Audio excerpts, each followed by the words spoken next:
Veux-tu partir avec cet homme? Une simple question qui a changé l'histoire. Rebecca n'avait que quelques minutes pour décider de quitter sa famille, sa terre et tout ce qu'elle connaissait pour suivre un étranger vers une destinée inconnue. Sa réponse, un oui direct et sans hésitation qui a façonné l'avenir de toute une lignée. Dans un monde où nous passons des heures à comparer des produits en ligne, où nous hésitons devant les décisions, même les plus simples, où la peur de manquer quelque chose nous paralyse, Rebecca nous montre un autre chemin. Et ce n'est pas seulement sa rapidité qui est remarquable, mais c'est sa certitude, cette capacité rare à s'engager pleinement, intentionnellement, sans avoir toutes les garanties. Une qualité que j'appelle le courage de l'engagement. Bienvenue dans cette 3e capsule sur notre série sur Rebecca et je suis ravie de te retrouver aujourd'hui après 3 semaines d'absence. Quoi qu'il en soit, je te révèle les secrets derrière cette décision courageuse qui a fait d'elle l'épouse d'Isaac et qui a changé sa destinée pour toujours. Plaçons-nous dans la scène fascinante de Genèse 24. Père vient expliquer sa mission à la famille de Rebecca. Il cherche une épouse pour le fils de son maître Isaac. Après avoir entendu son récit, la famille reconnaît que c'est l'Éternel, que c'est de Dieu en tout cas, que vient ce mariage. Mais au moment de fixer le départ, un conflit survient. La famille veut garder Rebecca au moins 10 jours et Eliezer insiste pour partir immédiatement. Et c'est là que tout bascule. Ils appellent la jeune fille et ils lui demandent ce qu'elle en pense. Et une simple question mais lourde de conséquences. On demande à Rebecca, veux-tu partir avec cet homme? Et la réponse de Rebecca est sans équivoque. Un simple mais puissant, j'irai. 2 mots, 2 syllabes qui ont changé le cours de l'histoire. Sans négociation, sans délai, sans garantie. Un oui qui l'engageait totalement. Et ce qui frappe au premier abord dans cette histoire, c'est véritablement la rapidité de sa décision. Rebecca n'avait jamais vu Isaac. Elle ne connaissait pas sa nouvelle terre. Elle n'avait aucune garantie de bonheur. Elle savait seulement qu'il était le fils d'Abraham, un parent éloigné. Et pourtant, elle n'a pas demandé. Puis-je avoir quelques jours pour réfléchir? Peux-tu me décrire davantage mon futur mari? Ou bien quelle garantie ai-je encore que je serai heureuse là-bas? Non.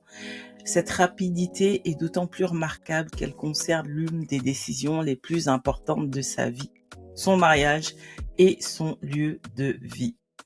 Dans notre culture contemporaine qui valorise la prudence excessive, les analyses interminables et la peur de s'engager, Rebecca nous apparaît presque comme une extraterrestre. Mais pour mieux comprendre l'exceptionnelle décision de Rebecca, comparons-la avec d'autres personnages bibliques face à leur moment décisif. Très rapidement, Moïse face au buisson ardent. Quand Dieu l'appelle pour libérer Israël, Moïse multiplie les objections. Qui suis-je pour aller vers Pharaon?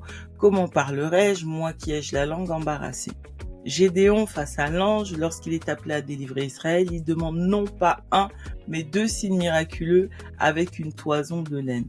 Le jeune homme riche face à l'invitation de Jésus à tout vendre pour le suivre, lui, il s'en va tout triste, incapable de s'engager pleinement. Maintenant, ces exemples ne sont pas là pour juger ces personnages, mais pour souligner combien la réaction de Rebecca est en fait extraordinaire. Elle s'engage sans hésitation, là où d'autres, même des géants de la foi, ont tergiversé. Cette capacité à dire oui immédiatement, sans garantie, est peut-être l'une des expressions les plus pures de la foi.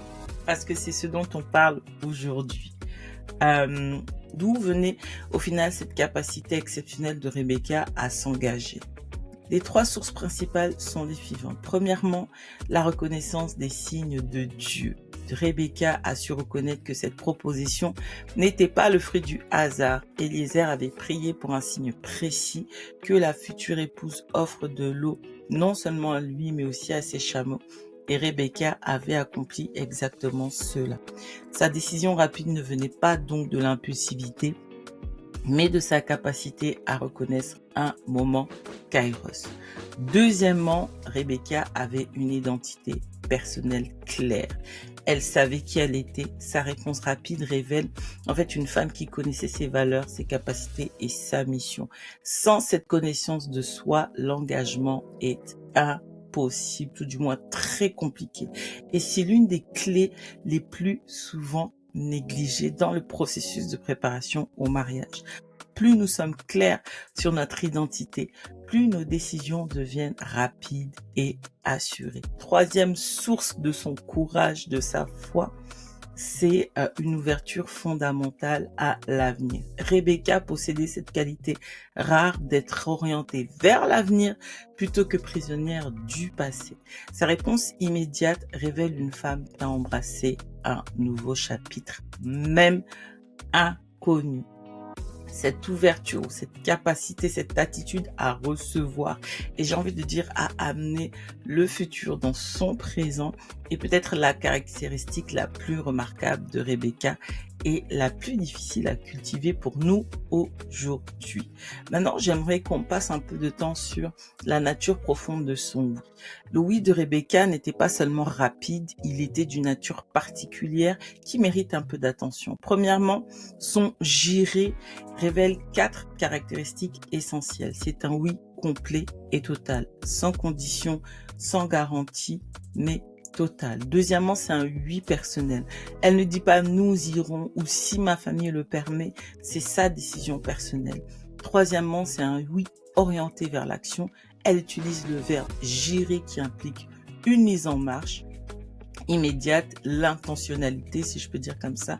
Et quatrièmement, c'est un oui définitif, sans ambiguïté, sans hésitation. C'est un engagement ferme. Et cette nature particulière de cet engagement-là révèle un caractère exceptionnel. Précisément le genre de personne capable de porter l'héritage d'Abraham et de perpétuer l'alliance que sa lignée avait avec Dieu. La décision de Rebecca n'était donc pas simplement courageuse, mais elle était l'expression parfaite. C'est une foi audacieuse en action. Et dans notre vie spirituelle, nous parlons souvent de foi comme un concept abstrait, mais l'histoire de Rebecca nous rappelle que la foi véritable s'incarne dans les décisions concrètes et audacieuses. Cette foi audacieuse se manifeste de 3 manières puissantes. Premièrement, la foi qui ose s'avancer sans savoir le chemin complet. Deuxièmement, la foi qui ose rompre avec le statu quo. Troisièmement, la foi qui ose se fier à un témoignage plutôt qu'à une expérience personnelle.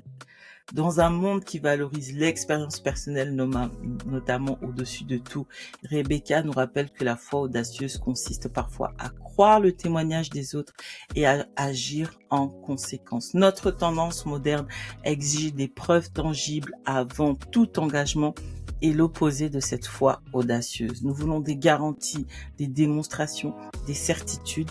Rebecca n'avait rien de tout cela, seulement la conviction intérieure que cette voie était la bonne. Et il existe un lien indissociable entre foi véritable et engagement courageux. L'une ne va pas sans l'autre. Une foi qui n'engendre pas d'audace de s'engager reste une foi théorique, une foi morte. Jésus l'a dit lui-même, si quelqu'un veut venir après moi, qu'il renonce à lui-même, qu'il se charge de sa croix et qu'il me suive. C'est un appel à un engagement total, audacieux, sans demi-mesure, exactement le type d'engagement que Rebecca a démontré. Et peut-être que le test ultime de notre foi n'est pas ce que nous croyons intellectuellement, mais ce en quoi nous sommes prêts à nous engager totalement selon la volonté de Dieu. Et j'aimerais te poser cette question aujourd'hui. Ta foi te donne-t-elle l'audace de t'engager pleinement ou reste-t-elle confinée dans la zone de confort des croyances théoriques? Ton engagement véritable implique un coût. Pour Rebecca, ce prix était particulièrement élevé parce que son oui signifiait quitter sa famille, abandonner sa sécurité culturelle, accepter un rôle immense et renoncer à d'autres possibilités. Ce qui rend cette décision encore plus remarquable, c'est qu'elle était pleinement consciente de ses coûts et elle a choisi de s'engager malgré tout. Et c'est peut-être là que réside la définition même du courage ou de l'audace. Non pas dans l'absence de peur, mais dans la capacité de s'engager pleinement malgré la conscience des risques. L'histoire de Rebecca nous montre aussi que l'engagement courageux, bien que coûteux, porte des fruits extraordinaires. Après son voyage, la Bible nous dit Isaac la fit entrer dans la tente de Sarah, sa mère. Il prit Rebecca qui devient sa femme. Il l'aima. Remarque ces 3 mouvements. L'accueil, il a fait entrer. L'engagement, elle devint sa femme. Et la connexion émotionnelle, il l'aima. Son courage a ouvert la porte à une relation authentique. Mais la récompense va bien au-delà de son bonheur personnel.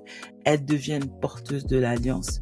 Elle donne naissance aux jumeaux Jacob et Ésaü, 2 nations qui marqueront l'histoire, et elle influence le cours de l'histoire. Ses décisions futures détermineront la transmission de la bénédiction. Son audace ou son courage initial a créé les conditions pour une destinée exceptionnelle, non pas comme simple spectatrice, mais comme actrice principale dans le plan divin.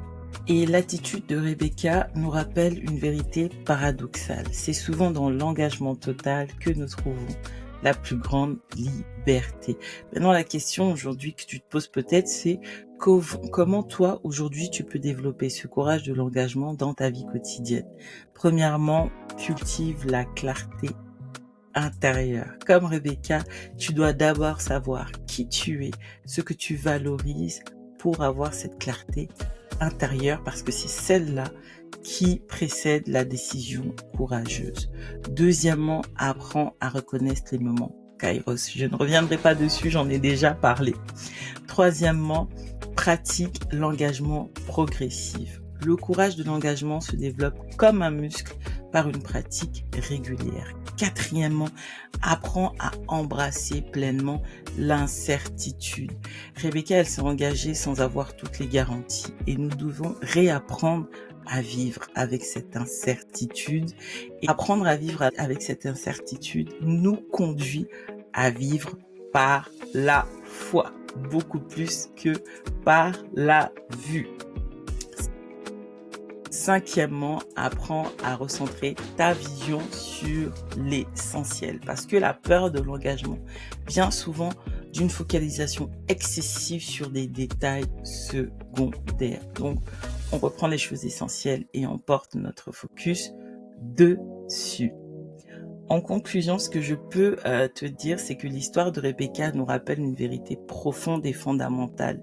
C'est que les grandes destinées, comme peut-être toi aussi tu veux manifester, ne sont pas tant déterminées par les circonstances que par notre foi ou notre courage à dire oui dans les moments décisifs. Son simple gérer a changé non seulement sa vie, mais l'histoire de tout un peuple.